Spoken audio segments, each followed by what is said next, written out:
नीलकंठ वर्णी का जन्म 1781 स्थान उत्तर प्रदेश माना जाता है। जब इनका जन्म हुआ तो ज्योतिष ने देखा कि इनके पैर में कमल के फूल का निशान है। इस समय उस ज्योतिष ने यह भविष्यवाणी करी कि आने वाले समय में यह बच्चा लोगों के जीवन में परिवर्तन का महत्वपूर्ण योगदान देगा।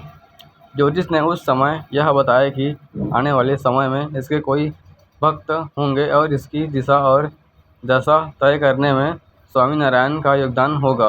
11 वर्ष की आयु में ही घर छोड़कर भारत घूमने के लिए निकल पड़े थे। यहीं से नीलकंठ वर्णी की कहानी और कथा व उनके जीवन चरित्र शुभारंभ हुआ था।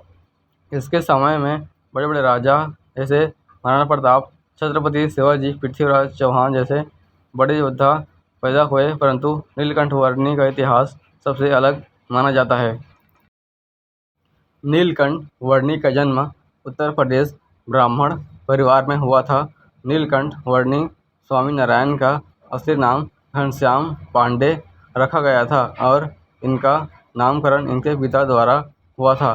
5 वर्ष की आयु में इनकी शिक्षा शुरू हो गई और 11 वर्ष की आयु में इन्होंने जनेऊ धारण कर लिया। शास्त्रों में इनकी गहरी रुचि थी और 11 वर्ष की आयु तक इन्होंने कई मुख्य शास्त्रों का अध्ययन कर लिया था। बचपन में ही इनके सिर से माता पिता का साया उड़ गया था। कहा जाता है कि इसी बात को लेकर इनके भाई और नीलकंठ वर्णी अर्थात स्वामीनारायण के बीच झगड़ा हो गया। इस कारण से घनश्याम पांडे घर को त्याग कर भारत भ्रमण की ओर निकल पड़े। यहीं से इनका जीवन की यात्रा प्रारंभ हुई। आषाढ़ मास वर्ष 1792 ईस्वी में नीलकंठ वर्णी स्वामीनारायण बनने के लिए वर्षा काल में सरयू नदी के किनारे से गुजर रहे थे। उस समय रास्ते में एक तांत्रिक ने उस बालक को देखा और उस तांत्रिक ने सरयू नदी की तेज धाराओं में नीलकंठ वर्णी को फेंक दिया। तांत्रिक को यह लगा कि यह मर चुका है और वह जोर जोर से हंसने लगा। तूफान जोर से चलने के कारण पेड़ तांत्रिक के ऊपर गिर गया। मौके पर उसकी मृत्यु हो गई।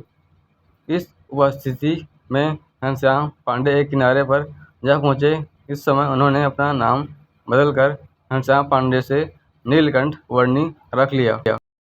जब नीलकंठ वर्णी जी मानसरोवर यात्रा कर रहे थे तो पंजाब के शासक रणजीत सिंह और नीलकंठ वर्णी अर्थात स्वामीनारायण जी का उसके साथ मिलन हुआ। नीलकंठ वर्णी जी को अपने सामने देखकर रणजीत सिंह बहुत प्रसन्न हुए। उन्होंने अपना सब कुछ त्याग कर उनकी सेवा करने का निर्णय लिया, लेकिन नीलकंठ वर्णी ने उन्हें समझाया कि तुम जनता की सेवा के लिए पैदा हुए हो, तुम्हें अपना कर्तव्य हर वक्त निभाना चाहिए। रणजीत सिंह नीलकंठ वर्णी जी के पैरों में गिर गए और उनके साथ हमेशा रहने की आज्ञा मांगी, लेकिन नीलकंठ वर्णी जी ने कहा कि तुम मेरे साथ नहीं रह सकते, आपको अपना कर्तव्य का पालन करना होगा। और उन्होंने रणजीत सिंह को कहा कि मैं आपसे पुनः मिलूंगा। नीलकंठ महादेव जी से 7 वर्ष और 11 दिनों तक अपनी यात्रा की और उनकी यात्रा का अंतिम गांव लौज था। उन्होंने अपना ज़्यादातर समय रामानंद स्वामी के साथ बिताया। जैसे जैसे समय बीतता गया रामानंद स्वामी की मृत्यु हो गई।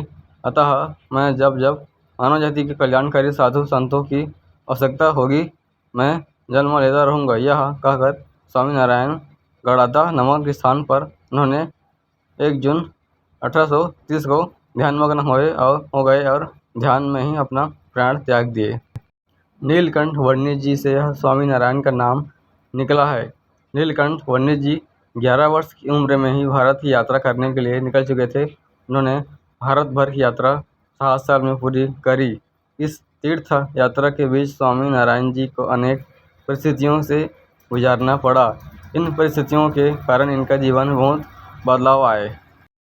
भगवान नीलकंठ वर्णी जी का मंदिर कहाँ कहाँ पर है मैं बताता हूँ। स्वामीनारायण मंदिर छपिया गोंडा, स्वामीनारायण मंदिर भोज गुजरात, स्वामीनारायण मंदिर अहमदाबाद गुजरात, स्वामीनारायण मंदिर ढोलका, स्वामीनारायण मंदिर धुलेरा, स्वामीनारायण मंदिर जूनागढ़, स्वामीनारायण मंदिर जैदलपुर, स्वामीनारायण मंदिर मूली, स्वामीनारायण मंदिर गड्ढा, स्वामीनारायण मंदिर वड़तला।